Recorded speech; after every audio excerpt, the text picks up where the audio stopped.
বিসমিল্লাহির রহমানির রহিম। বাঙালিদের খুবই পছন্দ ও জনপ্রিয় একটি খাবার সরষে ইলিশ। সেই রেসিপিটাই করে দেখাবো। তো আমার যা যা লাগছে, প্রথমে আমি সাদা এবং কালো সরিষা ভিজিয়ে রেখেছিলাম। সেই সাদা এবং কালো সরিষাগুলো আমি একটি ব্লেন্ডারের জারে নিয়ে নিলাম। দিয়ে দিচ্ছি 4-5টা কাঁচামরিচ। এখন আমি সবগুলো একসাথে ব্লেন্ড করে নিব।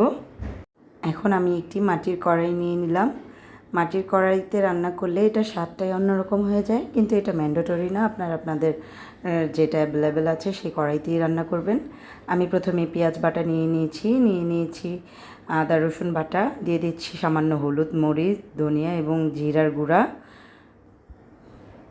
এখন দিয়ে দিচ্ছি পরিমাণ মতো সরিষার তেল।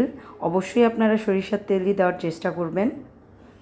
তারপর যে সরিষাগুলো আমি ব্লেন্ড করে নিয়েছি, সেই ব্লেন্ড করে রাখা সরিষাগুলো এখানে অ্যাড করে দিচ্ছি।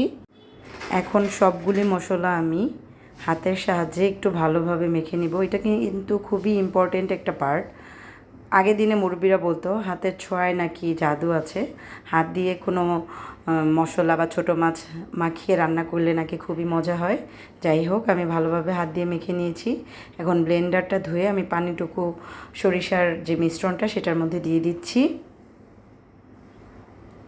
ভালোভাবে দিয়ে আমি চুলায় বসিয়ে দিয়েছি। এখন এটা 1 মিনিটের মতো একটু নেড়ে চেড়ে নিব।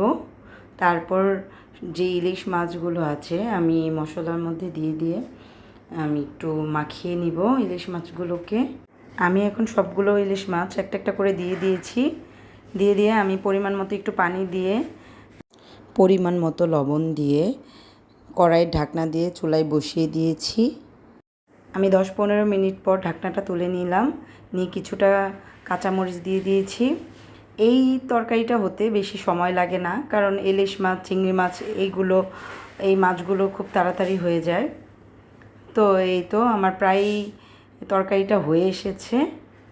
আমি আর 5-10 মিনিটের মতোই রান্না করব। ঝোলটা আরেকটু শুকিয়ে নিব। সরষে ইলিশ গরম ভাতের সাথে খেতে যে কী মজা লাগে। তো এই তো আমার তরকারির ফাইনাল লুক। আমি আসলে গরম গরম ভাতের সাথে পরিবেশন করার সময় পাইনি, তাই আমি প্লেটের মধ্যেই ডেকোরেশন করে দেখিয়ে দিয়েছি। আপনাদের যদি এই রেসিপিটা ভালো লাগে, অবশ্যই আমার চ্যানেলের সঙ্গেই থাকবেন। ধন্যবাদ।